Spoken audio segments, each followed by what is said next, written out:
I had just read Thomas Friedman's book, The World is Flat, and I thought, if this outsourcing thing was generating billions of dollars for a few entrepreneurs in India and China, why couldn't it generate a few dollars for billions of people in places like sub-Saharan Africa?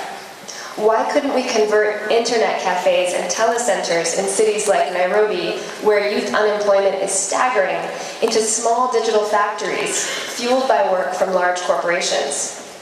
Everyone I told about my idea said it wasn't feasible. I wish I had told Akhtar, maybe he would have bought in. They said, you have no experience, you're too young, and poor people in Africa and Asia could never do this kind of work.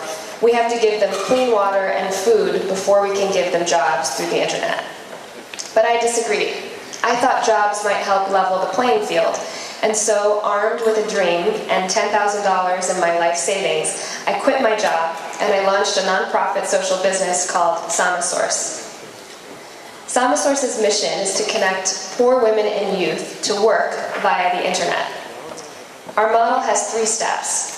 First, we win business through an enterprise sales team based in San Francisco from large corporations with big data problems, firms like eBay, Walmart.com, and LinkedIn, as well as government and nonprofit institutions. Then we put all this data through a technology platform that we built that breaks down big data projects into small tasks and manages the workflow centrally. We coined a new term, micro-work, to describe this model back in 2008. And finally, we employ women and youth in low-income areas to process this data bit by bit from local centers, putting people to work quickly and efficiently without having to spend a lot of time on training. So you can think of our model as outsourcing 2.0, as both teaching a man to fish and ensuring he has access to a river in the digital age. Here's an example of what we do. A parking company came to us a few years back and said, we cannot train our software to determine whether there's a car in each of these parking spots. So SamaSource workers look at images on the other side of the world and mark the spots with cars in them.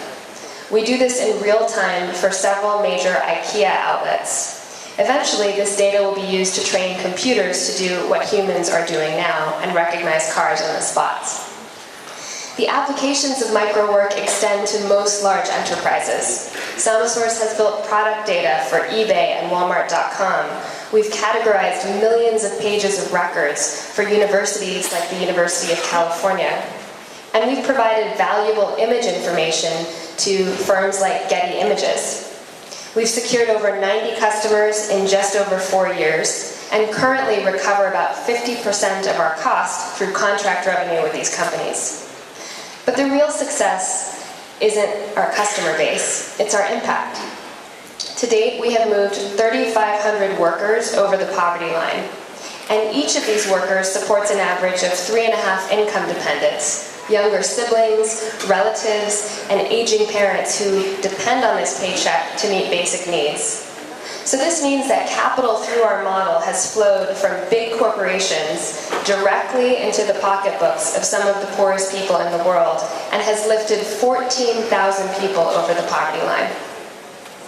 This is mainly in slums and villages in East Africa, in South Asia, in Haiti, and even in the United States, where we've just launched a pilot. We've shown that women and youth everywhere are capable of achieving their human potential through digital work.